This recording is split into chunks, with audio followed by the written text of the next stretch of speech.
This morning, my guest is a state senator representing Georgia's District 7, and he's also a candidate for Agriculture Commissioner. It's Tyler Harper. Hey, Tyler. Good morning, Wes. Glad to be with you, and thank you for having us on. It's great to join you.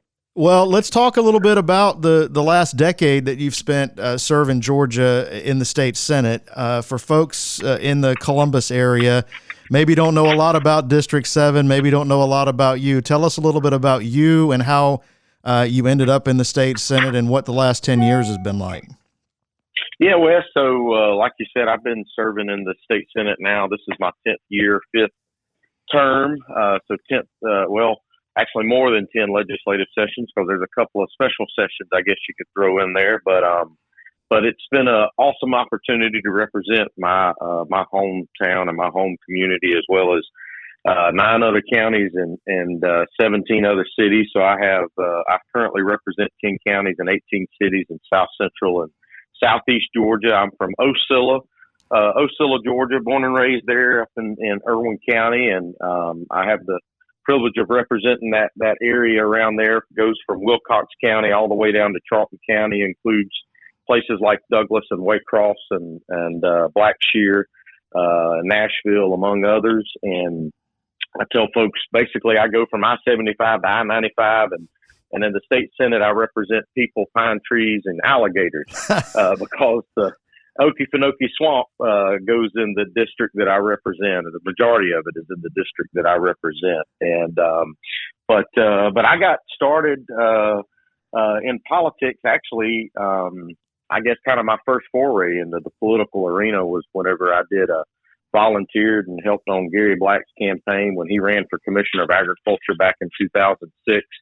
And then had an opportunity through a fellowship to go work in D.C. for U.S. Senator Saxby Chambliss, and kind of got bit by the bug, so to speak, and got more interested in the political process.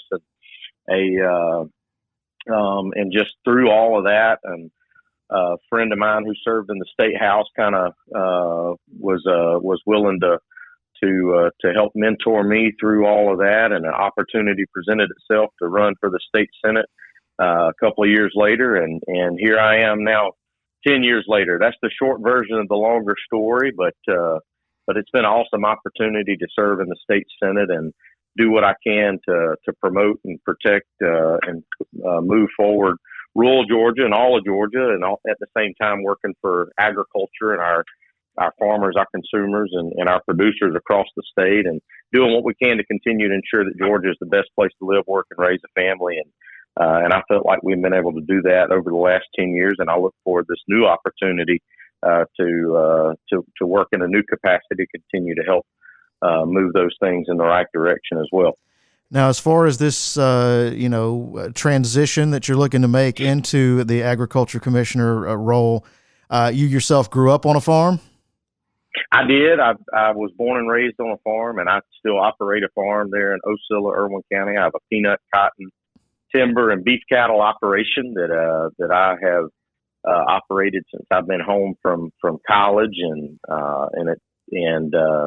I'm a 7th generation South Georgia farmer. And when you trace back my family's lineage, that's pretty much all we've ever done. And we've been in the same general vicinity of the state of Georgia there in Irwin County since the 1820s. And I still farm the same piece of dirt that somebody in my family has told we know for over 125 years, maybe longer than that. So I have a long, deep history, not only in Georgia, but also have a long history in our state of our family being involved in the agricultural industry. And it's something that I have a passion about. Agriculture has given me so much. Matter of fact, I can contribute to my success today, and even the fact that I serve in the General Assembly today. I can tie that back to an agricultural tie, and the opportunity I had to serve in this capacity. And now I look forward to serving in a bigger capacity for our state's ag industry and being the voice for agriculture in Georgia as our next ag commissioner. So what you're saying is you probably grew up playing a lot of video games on the farm, not getting getting your hands dirty or anything like that. That's right.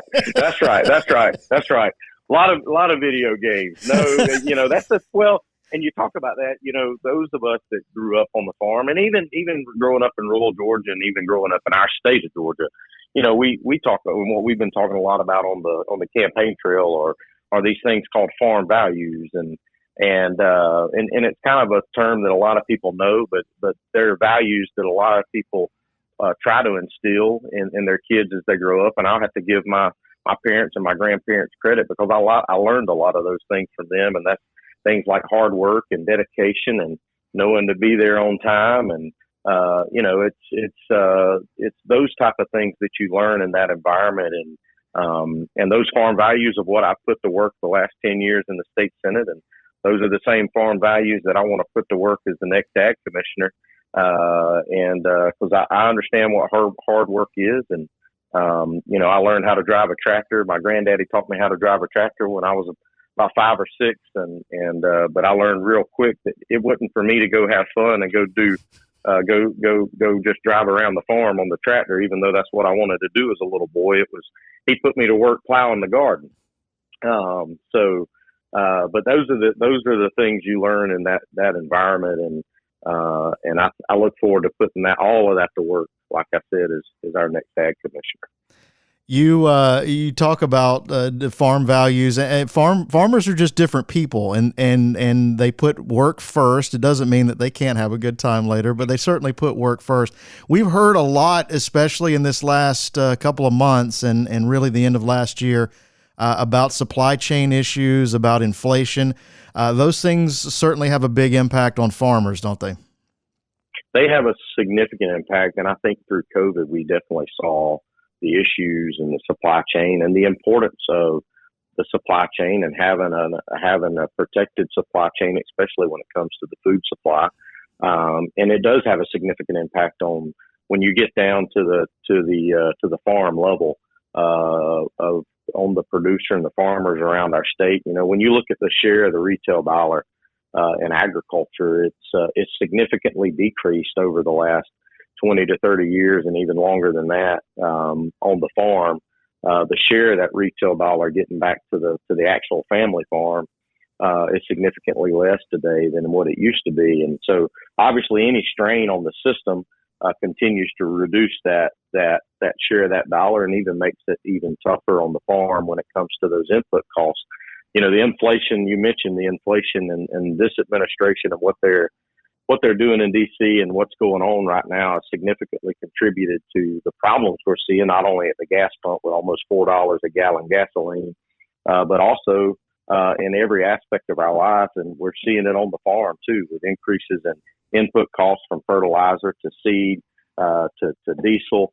And those have a significant impact on our ability to ensure that agriculture continues to be sustainable. And a lot of people want to know, well, why is that important? I think one of the things that we kind of glance over sometimes, or maybe not talk about enough in this conversation, is agriculture really is a national security concern, because when you control a nation's food supply, you can control that nation. And as long as we're producing the food, the fiber, and the shelter for ourselves within our own borders, without significant reliance on foreign imports to provide that for us, we're better off as a country, we're better off as a state, and we're better off as a community. So that's why it's important that we continue to find ways to ensure that we keep more of that retail dollar on the farm. We keep those input costs low, because not only is it national security concern, but if we keep input costs low, we also can keep the costs low at the grocery store for the consumer whenever you go buy those products that are produced on the farm. So there's a lot that we can tie into this conversation surrounding those issues. But at the end of the day, it does affect the farmer and the producer, but it ultimately affects the consumer who is buying those products or is affected by this industry on a day-to-day basis. And agriculture is our number one industry, so we got to find ways to continue to ensure that it can continue to thrive and be successful. At the end of the day, farmers just roll up the sleeves and get it done, no matter what the scenario is.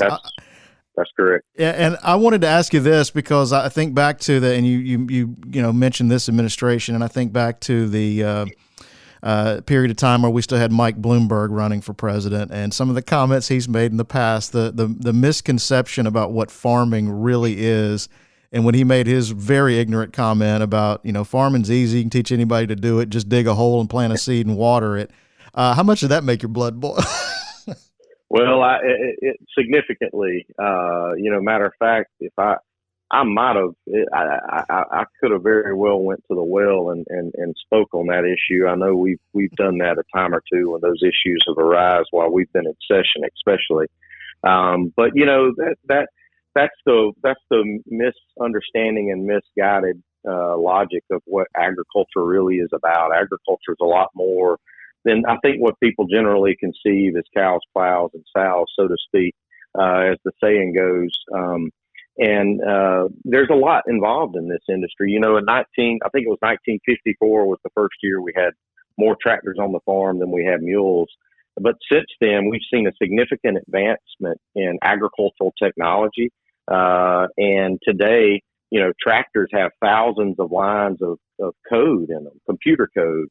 And so what that means is we got to have computer scientists and people that understand that to be able to build those machines. So today you can have somebody that's a computer scientist involved in the field of agriculture. We got to have geneticists. We have to have chemists, involved in the field of agriculture, veterinarians. When you really think about the entirety of the ag industry, you begin to understand that it's a lot more involved and a lot more, in some ways can be a lot more complicated. And I think what normally meets the eye or what normal folks view agricultural typically as. And as we talked about, farmers and agriculturalists and producers across our state are sustained, and they work hard and they roll up their sleeves and they do what they got to do on a day-to-day basis. And they're resilient. The American farmer, the Georgia farmer are very resilient, and they're able to change with the ever evolving issues that are presented. But at the same time, to be involved in agriculture, you have to have a wealth of knowledge and a base of knowledge that is significant. And it is truly a profession, regardless of the part of agriculture you're in, whether you're a seed salesman or you're the farmer or you're building that tractor. It's all involved, and it's all a significant part of our economy here in our state. And as our ag commissioner, I want to do what I can to ensure that all of that continues to be successful by putting them first and investing in that next generation of agriculture and investing in the new technologies as they come about. Rural broadband certainly part of that. I know you've got all the issues important to you laid out on your website. If you want to mention where folks can go to learn more about your campaign. We do, and we definitely do. So our website is TylerHarperGA.com.